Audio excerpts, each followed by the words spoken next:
जय हिंद दोस्तों, मेरा नाम कुलदीप है और स्वागत है आपका अपने चैनल दीप्स एजुकेशन पर। हम देख रहे हैं मॉडर्न हिस्ट्री या मैं कहूँ आधुनिक काल। ठीक है। इसमें हमने एक वीडियो पहले देख ली थी, एक क्लास कर ली थी, जिसमें आपको बताया गया था कि किस तरह हमारे यहाँ पर जो यूरोपियन कंपनियां थी, जिसमें आपके अंग्रेज हैं, पुर्तगाल हैं, डच है, डेनिस हैं, फ्रांस हैं, ये सारी कंपनियां किस तरह आई और किस तरह अंग्रेजों ने या ईस्ट इंडिया कंपनी ने सारी कंपनीज को हरा दिया और खुद यहाँ की भारत में एक पावरफुल कंपनी बन गई थी। उसके हम आगे का स्टार्ट करेंगे। ठीक है। जब हमारे यहाँ पर जो भारत में ईस्ट इंडिया कंपनी है वो आ चुकी है, तो आगे अब क्या क्या करेगी। इसके पहले अगर आप चैनल पर नए हैं तो चैनल को सब्सक्राइब कर लें, जिससे आगे की जो भी वीडियोज हैं वो आप तक पहुंचती रहेंगी। और यकीन मानिए, हम जो यहाँ देखेंगे इनमें से आपको बहुत सारे क्वेश्चन आपके सीधे एग्जाम में देखने को मिलेंगे। हम बहुत कम पढ़ेंगे, लेकिन कम में ऐसा पढ़ेंगे कि आप ज्यादा से ज्यादा इसको कर पाओगे। लास्ट में वीडियो अच्छी लगेगी तो वीडियो को लाइक करके जरूर जाएंगे। और ये आप हमसे कनेक्ट हो सकते हैं। ये हमारे फेसबुक है, इंस्टाग्राम है, टेलीग्राम है, इनकी लिंक दी गई है। यहाँ जाकर भी आप हमसे कनेक्ट हो सकते हैं, मैसेज कर सकते हैं। साथ ही साथ आपको कोई क्वेश्चन हो, कोई डाउट हो, कोई क्वेरी हो, नीचे आप कमेंट कर सकते हैं कमेंट बॉक्स में। ठीक है, बाकी स्टार्ट करते हैं आज का। ठीक है। आज हम देखेंगे कि जब हमारे यहाँ पर जो ईस्ट इंडिया कंपनी है वो अपने यहाँ पर पावरफुल हो चुकी है, वर्चस्व बना सकी है अपना, तो उसके बाद में अब क्या होगा। उसके बाद में क्या होगा, अब बंगाल पर अंग्रेज अधिकार करेंगे। ठीक है। सबसे पहले अंग्रेजों ने बंगाल को ही पकड़ा था कि क्योंकि उस समय ऐसा कहा जाता है कि बंगाल में अच्छे अच्छे क्रांतिकारी हुए थे। आपने नाम सुना होगा, जिनके भी नाम के आगे बोस या फिर घोष शुरू होते हैं वो सारे बंगाल से ही थे। ठीक है। तो बंगाल पर अंग्रेजों का किस तरह अधिकार हुआ था। सबसे जो पहला क्वेश्चन है वो यही आता है कि जो मुर्शिद कुली खान है, यह बंगाल के संस्थापक हुआ करते थे। ठीक है। यह बंगाल के संस्थापक हैं, फाउंडर ऑफ बंगाल। ठीक है। तो बंगाल के संस्थापक फाउंडर कौन है, वो है मुर्शिद कुली खान। काफी इंपॉर्टेंट क्वेश्चन है ये वाला। कई बार पूछा जाता है कि बंगाल के संस्थापक या फाउंडर कौन थे, वो थे मुर्शिद कुली खान। ठीक है। अब दूसरा नाम आता है सिराजुद्दौला। इनका नाम भी आपने कई बार सुना होगा। ठीक है। इन्हीं के समय में एक सबसे जो फेमस युद्ध होता है, फेमस बैटल होती है, उस युद्ध का नाम था प्लासी का बैटल। प्लासी का युद्ध काफी इंपॉर्टेंट है, एग्जाम में कई बार पूछी जाती है कि प्लासी का युद्ध कब हुआ था। प्लासी का युद्ध हुआ था 1757 में। और किसके समय में लड़ा गया था, या मैं कहूँ प्लासी के युद्ध के समय बंगाल का राजा कौन था, सिराजुद्दौला। तो सिराजुद्दौला के समय में, के टाइम में क्या हुआ था, प्लासी का युद्ध हुआ था। ठीक है। 1757 में। ठीक है। यहाँ तक अब बात आती है कि प्लासी का जो युद्ध है वो क्यों हुआ था, कब हुआ था, किस किस के बीच में हुआ था। तो यह जो युद्ध हुआ था, यह युद्ध हुआ था ईस्ट इंडिया कंपनी और सिराजुद्दौला के बीच में। ये जो युद्ध हुआ था, यह हुआ था सिराजुद्दौला और ईस्ट इंडिया कंपनी के बीच में हुआ था। ठीक है। अब कोई भी जब युद्ध होता है तो युद्ध के कुछ कारण होते हैं, कुछ रीजंस होते हैं कि युद्ध क्यों हुआ। जिस तरह से आपने आज के टाइम में देखा होगा, या मैं कहूँ कि मूवीज फिल्मों में देखा होगा, कि कहीं कोई छोटा सा गांव है या कहीं कोई बस्ती होती है, तो वहां पर कुछ कंपनीज होती हैं। ठीक है। वो अपना कुछ वहां पर क्रिएट करना चाहते हैं, चाहे वहां पर मॉल बनवाना चाहते हो या कुछ भी फैक्ट्री वगैरह लगाने चाहती हो, तो वहां के लोग मना करते हैं, अपोज करते हैं कि आप यहाँ पर यह नहीं करोगे। उस टाइम भी ऐसा ही कुछ हुआ था। सिराजुद्दौला ने मना किया था ईस्ट इंडिया कंपनी को कि आप बंगाल में कोई भी निर्माण कार्य नहीं कर पाओगे। युद्ध क्यों हुआ था, कारण क्या था प्लासी का, कि निर्माण कार्य है आप नहीं करवाओगे। लेकिन जो ईस्ट इंडिया कंपनी थी, आपको पता है कि पावरफुल हो ही चुकी है, तो ईस्ट इंडिया कंपनी ने निर्माण कार्य को नहीं रोका, अपने निर्माण कार्य को करना जारी रखा। इस वजह से प्लासी का युद्ध हुआ था। ठीक है। ठीक है। तो जो अंग्रेजों की साइड से जो लड़ने आया था, उसका नाम था उसका नाम था रॉबर्ट क्लाइव। हम देखेंगे अभी। तो प्लासी का युद्ध हुआ था, 1757 में हुआ था। ईआईसी और सिराजुद्दौला के बीच में हुआ था। ठीक है। और इसमें जो ये है सिराजुद्दौला, ये हार गया था। सिराजुद्दौला है, ये हार गया था। और जो ईस्ट इंडिया कंपनी है, इनके साइड से आया था रॉबर्ट क्लाइव। इंपॉर्टेंट नाम है, याद होना चाहिए, रॉबर्ट क्लाइव। ये यहाँ पर जीत गया था, मतलब ईस्ट इंडिया कंपनी है जीत गई थी। उस समय बंगाल भी काफी शक्तिशाली हुआ करता था, लेकिन ये यहाँ पर हार गए थे। क्यों हार गए थे? तो हार का कुछ कारण था। हार का एक सबसे बड़ा कारण था, जो आपके एग्जाम में भी पूछा जाता है, कि सिराजुद्दौला का एक सेनापति हुआ करता था, नाम था मीर जाफर। नाम था मीर जाफर।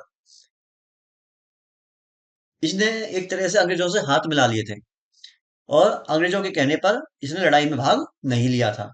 ठीक है। तो मीर जाफर का लड़ाई में भाग ना लेना, का लड़ाई में भाग या पार्टिसिपेट ना करना। ठीक है। हमने कौन कौन सी बातें देखी? प्लासी का युद्ध क्यों हुआ था, कब हुआ था, किसके बीच हुआ था, क्यों हुआ था, और हार क्यों गए, सब बातें हमने यहाँ पर देख ली। ठीक है। या बता देता हूँ आपको कौन कौन से इंपॉर्टेंट क्वेश्चन है जो आपके एग्जाम में बनेंगे। पहला क्वेश्चन तो यही बनेगा कि बंगाल का संस्थापक कौन था? वो था मुर्शिद कुली खान। दूसरा क्वेश्चन बनेगा, प्लासी का युद्ध किसके समय में लड़ा गया था? आंसर हो जाएगा सिराजुद्दौला। एक क्वेश्चन बनेगा, प्लासी का युद्ध कब हुआ था? 1757 में हुआ था। एक क्वेश्चन बनेगा, प्लासी का युद्ध किस किस के बीच में हुआ था? ईस्ट इंडिया कंपनी और सिराजुद्दौला के बीच में हुआ था। एक क्वेश्चन बनेगा कि प्लासी के युद्ध में ईस्ट इंडिया कंपनी को लीड कौन कर रहा था, या मैं कहूँ ईस्ट इंडिया कंपनी की साइड से कौन था? वो था रॉबर्ट क्लाइव। ठीक है। एक क्वेश्चन सबसे इंपॉर्टेंट क्वेश्चन बनेगा कि प्लासी के युद्ध के बंगाल के हारने का कारण क्या था? हारने का कारण था कि सेनापति मीर जाफर का लड़ाई में भाग ना लेना। ठीक है। पूछ सकते हैं प्लासी का युद्ध क्यों हुआ था? कि अंग्रेजों के द्वारा निर्माण कार्य को बंगाल में नहीं रोकना। ये सारे इंपॉर्टेंट क्वेश्चन है जो बार बार एग्जाम में आपसे पूछे जाते हैं और आगे भी पूछे जाएंगे। ठीक है। और उसके आगे चलते हैं।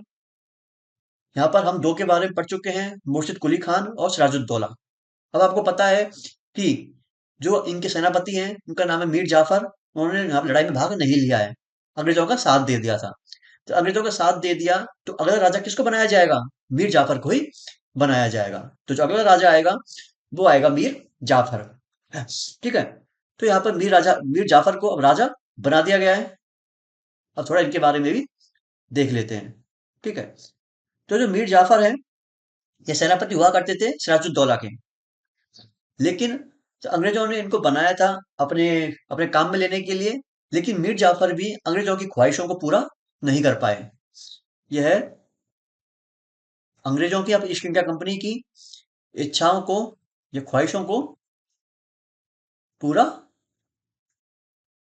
नहीं कर पाए। अब जब उनके कुछ काम की नहीं है तो यह इनको भी हटा देंगे। ठीक है, इसलिए अंग्रेजों ने इनको हटा दिया। फिर आए थे मीर कासिम। मीर कासिम है, यह मीर जाफर के दामाद थे। ठीक है।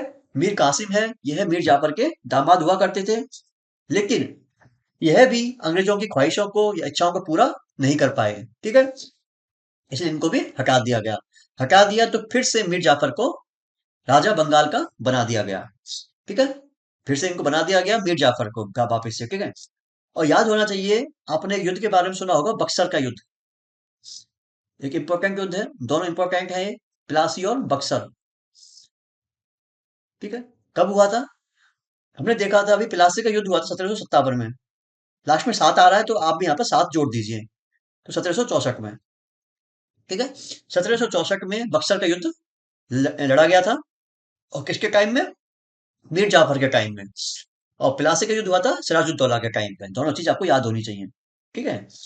और एक साल बाद में, मतलब 1765 में मीर जाफर की मौत हो जाती है। ठीक है। यहाँ तक यहाँ कौन कौन सी इंपॉर्टेंट बातें देखी? पहली इंपॉर्टेंट बात देखी कि सिराजुद्दौला के बाद में बनता है मीर जाफर, फिर बनता है मीर कासिम। और इंपॉर्टेंट बात बनती है कि बक्सर का युद्ध किसके समय में लड़ा गया था? मीर जाफर के समय में। याद होना चाहिए, मीर जाफर। ठीक है। चलते हैं अगले पर। अब जो मीर जाफर है, यहाँ पर इसके बाद में कौन बनेगा, उसके बीच में देखते हैं बक्सर का युद्ध। ये मैंने अभी आपको बताया कि प्लासी के 7 साल बाद में लड़ा गया था। मतलब 1700 मतलब 1764 में बक्सर का युद्ध लड़ा गया था। और किसके समय में लड़ा गया था? यह लड़ा गया था आपके मीर जाफर के समय में। मीर जाफर के समय में लड़ा गया था, ठीक है। अब धीरे धीरे जो अंग्रेजी ताकत है वो बढ़ती हुई जा रही थी, तो बाकी जो राजा हैं उनको इतनी प्रॉपर इज्जत मिल नहीं रही थी। कुछ इनसे नाराज भी थे, कुछ इनसे गुस्सा भी थे, कुछ का राज था वो छिन रहा था, ठीक है। तो इसी वजह से क्या हुआ कि ये जो युद्ध है, ईस्ट इंडिया कंपनी और तीन राजा थे उनके बीच में लड़ा गया। और तीन राजा थे उनके बीच में लड़ा गया था। कौन कौन से थे? पहला तो था मीर कासिम। पहला था मीर कासिम। यह कौन थे? यह थे बंगाल के राजा, मतलब बंगाल की साइड से आई थी लड़ाई करने के लिए मीर कासिम। दूसरे थे आपके शुजाउद्दौला। दूसरे थे शुजाउद्दौला, ठीक है। ये आए थे आपके अवध से, ठीक है। और थर्ड थे, उनका नाम था आपका शाह आलम सेकंड या फिर आलम शाह सेकंड, ठीक है। इनका नाम था शाह आलम सेकंड, याद रहे सेकंड, फर्स्ट नहीं सेकंड, ठीक है। ये आपके आए थे मुगल राजा। आपको पता है उस टाइम में मुगलों का राज था, लेकिन औरंगजेब के बाद से जो मुगल शक्ति थी वो धीरे धीरे कमजोर हो गई थी। एक तरह से कहते हैं जो आखिरी शक्तिशाली मुगल राजा था वो औरंगजेब ही था, ठीक है। उसके बाद में जो मुगलिया ताकत थी धीरे धीरे कमजोर होती चली गई थी, ठीक है। तो बक्सर के युद्ध के बारे में हम देख रहे थे कि यह ईस्ट इंडिया कंपनी और तीन राजाओं के बीच लड़ा गया था। बंगाल से थे मीर कासिम, अवध से थे शुजाउद्दौला और मुगल राज से थे शाह आलम सेकंड। साथ ही साथ याद होना चाहिए यह किसके समय में लड़ा गया था? मीर जाफर के समय में, ठीक है। इसमें फिर क्या होता है कि जो मीर कासिम थे यह तो युद्ध छोड़ के भाग गए। युद्ध छोड़कर भाग गए थे कौन? मीर कासिम, ठीक है। और बाकी इन दोनों को अंग्रेजों ने हरा दिया। तो कुल मिला के ईस्ट इंडिया कंपनी है उसकी यहाँ पर जीत हो गई थी, ठीक है। उसके बाद में अब आता है नजमुद्दौला, है ना। नजमुद्दौला के बारे में क्या देखेंगे? जिस तरह से मीर जाफर का दामाद था मीर कासिम, इस तरह से मीर जाफर का जो छोटा बेटा था, मैं लिखता हूं मैं इसको, मीर जाफर का छोटा पुत्र था वो था नजमुद्दौला, ठीक है। इसी के शासन में एक नए टर्म है, आप सबने शायद नाम सुना भी होगा, उसका नाम है द्वैध शासन। इंग्लिश में बोलेंगे डायआर्की, ठीक है। मतलब एक तरीके से क्या हो गया कि यहाँ पर दो लोग राज करेंगे, दो सत्ता राज करेंगी। जिस तरह से कि एक इनका जो बंगाल है जो राजा है इसका यहाँ पर खुद का शासन रहेगा, साथ ही साथ अंग्रेजों का यहाँ पर शासन रहेगा। मतलब एक तरह से दोनों यहाँ पर रूल करेंगे, दोनों यहाँ पर राज करेंगे, अंग्रेज भी करेंगे और जो राजा है बंगाल का वो भी करेगा। तो नजमुद्दौला के समय बंगाल में द्वैध शासन या डायआर्की की शुरुआत हुई थी। यह मीर जाफर का छोटा पुत्र था, ठीक है। और याद रहे जो द्वैध शासन की शुरुआत किसने की थी बंगाल में? शुरुआत की थी रॉबर्ट क्लाइव ने, जिसने प्लासी का युद्ध में जीत हासिल की थी। रॉबर्ट क्लाइव,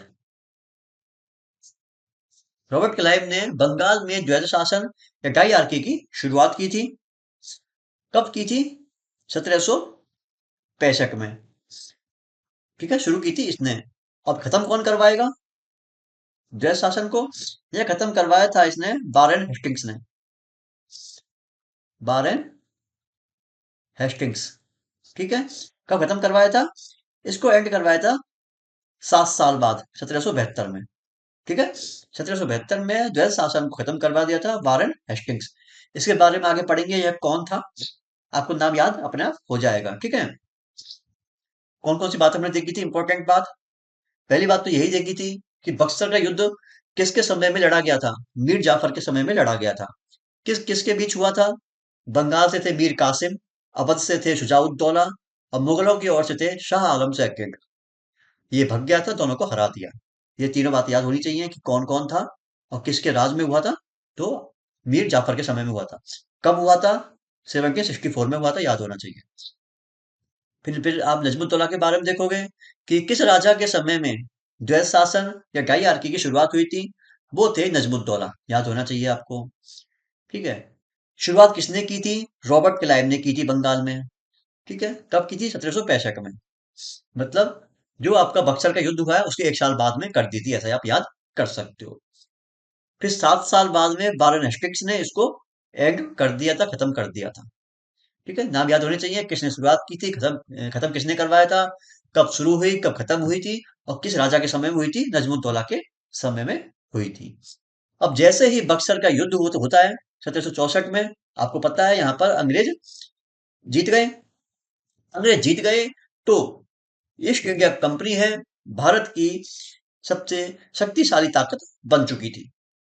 इनको मालूम पड़ गया था कि अब हमसे कोई जीतने वाला नहीं है, अब जो भी है हमें यहाँ पर सर्वे सर्वा। ठीक है, बक्सर के युद्ध के बाद में अंग्रेजों को अपनी ताकत का एहसास हो गया था, ये यहाँ की पावरफुल ताकत बन चुकी थी। ठीक है, तो ये हमारी आज की क्लास थी छोटी सी।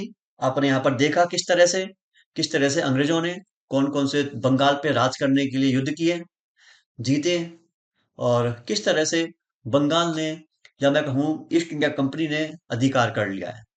इसके आगे हम देखेंगे कि आगे और क्या हुआ था। तो जानने के लिए मिलते हैं कल। अगर आपको वीडियो अच्छी लगी हो तो वीडियो को लाइक जरूर करें, चैनल को सब्सक्राइब कर लें, जिससे आगे आपको वीडियोज मिलती रहेंगी। और यकीन मानिए यहीं से आपके एग्जाम में क्वेश्चन आपको देखने को मिलते रहेंगे। ठीक है, बाकी अपना ध्यान रखें, अपना ख्याल रखें। जय हिंद, जय भारत।